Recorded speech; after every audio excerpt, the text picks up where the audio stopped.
नमस्कार, आप देख रहे हैं एक्सपोज इंडिया। मैं हूं आपके साथ आयुषी श्रीवास्तव। केंद्र की मोदी सरकार ने अपने दूसरे कार्यकाल का पहला वर्ष पूरा कर लिया है। भारत में कोरोना ने पूरे देश की स्वास्थ्य सुविधाओं को परीक्षा के तौर पर आजमाया है। वहीं केंद्र और उत्तर प्रदेश की सरकार में चलाई जा रही स्वास्थ्य सुविधाओं पर सरकारों के दावे अब भी यही बता रहे हैं कि हमने बेहतर परिस्थितियां बनाई हैं। सरकार लगातार ये दावा कर रही है कि कौन से बेहतर स्वास्थ्य योजनाओं के सहारे सरकार अब भी बड़े दावे कर रही है। इसी मुद्दे पर हमारे मुख्य संवाददाता विजय त्रिपाठी ने यूपी के स्वास्थ्य मंत्री जय प्रताप सिंह से सरकार की उपलब्धियों के बारे में बात की। आप भी सुनिए।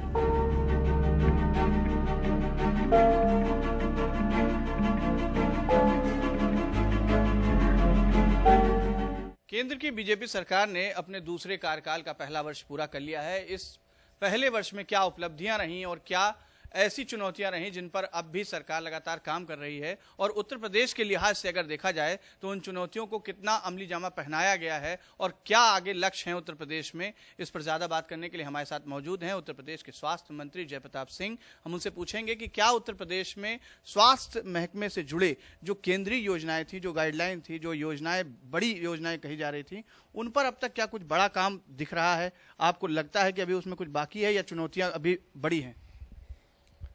उत्तर प्रदेश के स्वास्थ्य विभाग में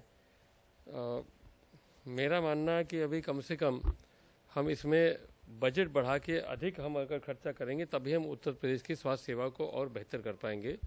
और इसके लिए इस साल के प्रारंभ में भी 15 फाइनेंस कमीशन के अध्यक्ष भी आए थे, जिसमें उन्होंने अपना सुझाव भी दिया था। खैर ये तो अपने जगह पर है, मगर अब ये सबको देखते हुए अभी जो 3 महीने से कोरोना का संकट आ गया, इसके वजह से सारी चीज़ें हमारे जो हमको अपग्रेडेशन करना था या हमको उच्चीकरण करना था बहुत सारे चिकित्सालयों का, वो होल्ड पर हो गए हैं इसके कारण।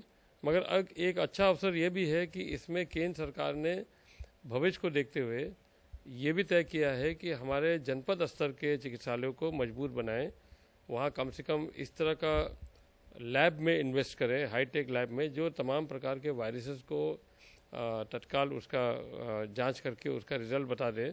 और वो लोकल स्तर पर हमको काफ़ी मेहनत भी अच्छा भी रहेगा हमारे लिए, जिससे हम अपने और भी गतिविधियां बढ़ा सकेंगे। तो आज के दिन मुझे लगता है कि अब केंद्र सरकार ने ये तय किया है कि सभी राज्यों को अपने बजट में कुछ अच्छा फाइनेंस का वो देंगे, जिससे हम अपने हॉस्पिटल को और बेहतर कर पाएँ। इसी पर हम लोग वर्क भी कर रहे हैं। सरकार, केंद्र सरकार की जो नीतियां रही हैं वो स्वास्थ्य को लेकर के, उनमें उत्तर प्रदेश बड़ी प्राथमिकता पर रहा है, और उसमें कितना तब्दील आप देख रहे हैं कि आने वाले समय में हो सकता है, या जो पैकेज आपको मिलता है वो अभी भी कम है, उसमें अभी भी कुछ संभावनाएं हैं जिससे और कुछ विस्तार रूप से कुछ किया जा सके प्रदेश में स्वास्थ्य सुविधाओं को लेकर के?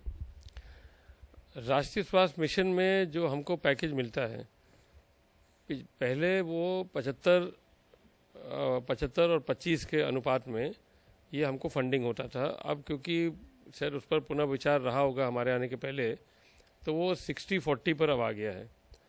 फिर भी एनएचएम से जो हमको बजट मिलता है वो काफ़ी उपयोगी भी होता है। उसमें हम बहुत सारे काम कराते भी हैं, एक एक अस्पताल को लेके उसमें नए सिस्टम लगाना, नए उपकरण खरीदना, कॉन्ट्रैक्चुअल डॉक्टर्स को लेना, पैरामेडिकल स्टाफ को देना, वो हमारे लिए एक बैकअप होता है जो हम अपने उत्तर प्रदेश के बजट से नहीं कर पाते उतना। तो एनएचएम हमारे लिए एक बहुत सपोर्टिव एक बजट आता है। अब उसी को अभी फ़िलहाल हम लोगों ने अभी पुनः विचार करने के लिए कि अब हम इसको कैसे खर्च करेंगे, इस कोरोना वाली स्थिति को देखते हुए क्या चीज़ें हमको इन्वेस्ट करना चाहिए और कितने नीचे तक इन्वेस्ट करना चाहिए। और प्राथमिक स्वास्थ्य केंद्र, सामुदायिक स्वास्थ्य केंद्र और जिला अस्पताल, इन तीनों चीज़ पर हमको अपने आप को सुधार करना ज़रूरत है। और इन्हीं में हम लोग विचार बनाने, प्रोजेक्ट भी बना रहे हैं कि इसमें ज़्यादा से ज़्यादा अच्छी सुविधाएं कैसे दे पाए, ये हम लोग का विचार है। कोरोना ने दुनिया को एक सीख दी है, भारत भी उसमें एक शामिल है, और उत्तर प्रदेश तो विशेषकर बड़ा राज्य होने के नाते एक अपनी जिम्मेदारी महसूस करता है कि जब भी जो जरूरतें होती हैं वो स्वास्थ्य सुविधाएं इस वक्त सबसे ज्यादा प्राइमरी पे रहीं। और जब उत्तर प्रदेश इतना बड़ा प्रदेश है, उसमें कम सुविधाएं देखी जाएं तो अगर जमीन पर दिखी, लेकिन उसके लिए आने वाले भविष्य में कुछ ऐसी व्यवस्थाएं सरकार करने जा रही है जिससे आम जनता के दरवाजे तक स्वास्थ्य सुविधाएं पहुंचे, जो इस कोरोना काल में संभव हो सका। तो क्या इन्हें बराबर पैरामीटर पर नापते हुए उन्हें आगे बढ़ाया जाएगा, या फिर कोरोना खत्म होने के बाद फिर एज इट इज वैसे ही चलने लगेगा? नहीं, वो तो बिल्कुल नहीं चलेगा। वैसे हमने एक एक्सपेरिमेंट किया था कोरोना के जस्ट पहले, 2 महीना पहले हमने पहले बार स्वास्थ्य मेला प्रारंभ किया था प्राथमिक स्वास्थ्य केंद्र पर। उसको एक्टिवेट करने के लिए हमने किया था और देखने के लिए कि कितने मरीज आते हैं हमारे यहाँ। और मुझे याद आ रहा है कि 5 या 6 रविवार के दिन होता था वो, और 5 या 6 हमारे स्वास्थ्य मेला तक हमने चलाया था, जिसमें 27 लाख पेशेंट आए थे हमारे पास ग्रामीण स्तर के।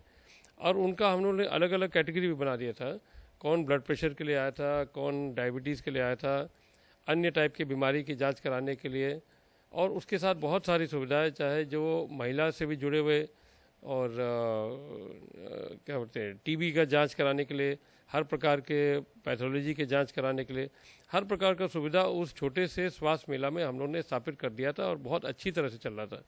फिर कोरोना आया तो सब कुछ रुक गया। अब हमारा इच्छा है कि वो उस स्तर पर जो हम अच्छी सेवाएं प्राथमिक स्वास्थ्य केंद्र पर देना शुरू कर देंगे, वही असली हमारा आबादी है जो उधर रहता भी है। तो सामुदायिक स्वास्थ्य केंद्र और प्राथमिक स्वास्थ्य केंद्र और जिला जो हमारा मेन हब बनेगा, जिसको में हम अधिक मशीन लगा भी रहे हैं, जहां हमको सुपर स्पेशलिटी टाइप के हॉस्पिटल्स में CT scan, digital X-ray, ultrasound, dialysis, ये मेन चीज़ हमको करना है। और वहाँ हमारे विशेषज्ञ जब हमारे स्थापित हो जाएंगे तो मेजर टाइप के सर्जरी, कुछ प्रकार के सर्जरी भी कर सकते हैं, और टीकाकरण और बाकी हमारे जो कार्यक्रम चलते हैं उन सब को जब हम लेस कर लेंगे तो मेरा वो जिला अस्पताल से लेके नीचे प्राथमिक स्वास्थ्य केंद्र को कनेक्ट करते हुए हर प्रकार की सुविधा हम वहाँ पर दे पाएंगे। ये हमारा जो हमारा पहले से था कोरोना के पहले, इसी को हम लोग और आगे मजबूत करेंगे।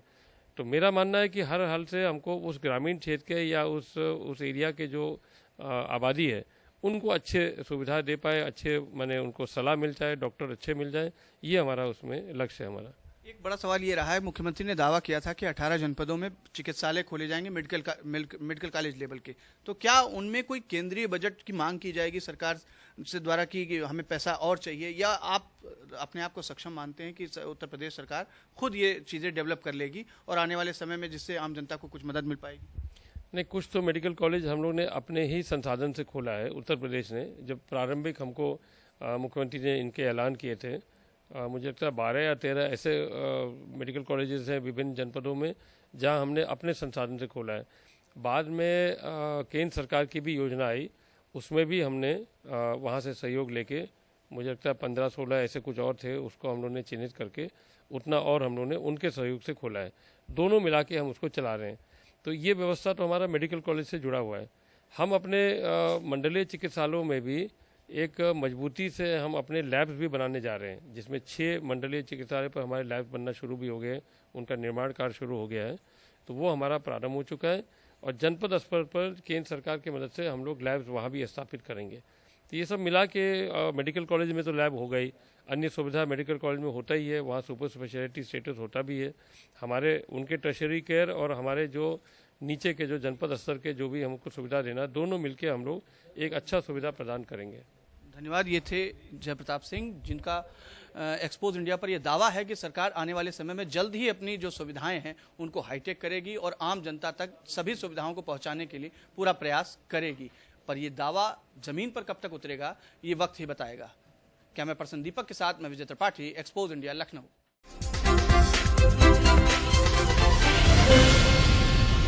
Hi guys, this is Neetu Chandra. You're watching me on Expose India. Keep watching.